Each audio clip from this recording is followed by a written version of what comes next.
ইসলাম হচ্ছে বুঝার ধর্ম।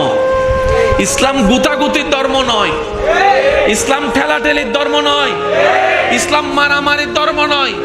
ইসলাম পৃথিবীর বুকে সে শিক্ষা দিয়েছে নিজে না খেয়ে অপরকে কিভাবে খাওয়াইতে হয়, ইসলাম সেটা প্র্যাকটিক্যাল করে দেখিয়েছেন নবী রাহমাতুল লিল আলামিন। চিৎকার দেব। সেজন্য ইসলামকে কি বেশি জানতে হবে নাকি আরো বেশি বুঝতে হবে? আমি সবার আওয়াজ চাই, ইসলাম জানতে হবে না বুঝতে হবে? এবার বলেন, মা বাবার দায়িত্ব ইসলাম কাকে দিয়েছে? মেয়েদেরকে না ছেলেদেরকে? জোরে বলেন। মাঝে মধ্যে শ্বশুর শাশুড়িকেও দেখতে হয় কাদের? তাহলে দায়িত্ব তো বেশি, সাফও বেশি। কথা বলেন না রে ভাই। ইনকামের দায়িত্ব কাদের?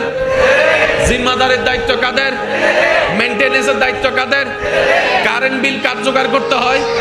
বাজার খরচ, ঘর ভাড়া, আরো জোরে গাড়ি ভাড়া, তারপরে ওষুধ খরচ, ডাক্তার খরচ, ছেলের খরচ, মেয়েদের খরচ, মা বাবার সেবা, ভাই বোনের খেয়াল রাখা একজনের উপর। এরকম অনেক একজন এখানেও আছে, বলেন না রে ভাই। উনি কখনো বিরক্ত বোধ হয়? আল্লাহ ওনাকে সেই মেন্টালিটি দিয়ে তৈরি করে পাঠিয়ে বলেছেন, আর রিজালু কাওয়ামুনা আলান নিসা। আমি বানানেওয়ালা, সব বানানেওয়ালা। আমি জানি কার কতটুক দেওয়া দরকার, কাকে কতটুক দায়িত্ব দেওয়া দরকার। লা নুকাল্লিফুল্লাহু নাফসান ইল্লা উসআহা। আমি আল্লাহ আমার বান্দার উপর কষ্ট হয় এমন কোন দায়িত্ব কাউকে চাপাই দিই না, কাউকে চাপাই দিই না। আল্লাহ পাক বলে, আমি যদি মেয়েদের উপরে মা বাবার দায়িত্বটা দিতাম তাহলে সে মেয়ের উপর জবর হয়ে যেত।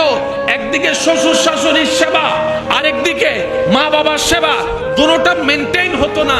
যার কারণে আমি আল্লাহ তাদেরকে হাসরের বিচার থেকে, এই প্রশ্ন থেকে বাঁচানোর জন্য দায়িত্ব মুক্ত করে পুরুষদেরকে রিজালু কাওয়ামুনা আলান নিসা করে আমি পুরুষের উপর দায়িত্ব দিয়েছি এবং তাদেরকে সেই উপার্জনের ক্ষমতাও দান করেছি। মেনটেইন কার?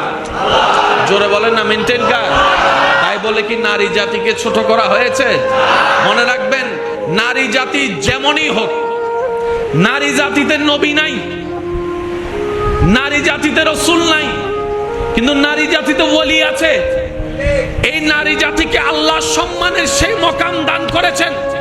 যখন নবী বলেছেন মায়ের পায়ের নিচে সন্তানের বেহেশত, এবার সন্তান যদি প্রধানমন্ত্রী হয়, প্রধানমন্ত্রীর বেহেশতটাও মায়ের পায়ের নিচে দিয়ে নারী জাতিকে দান।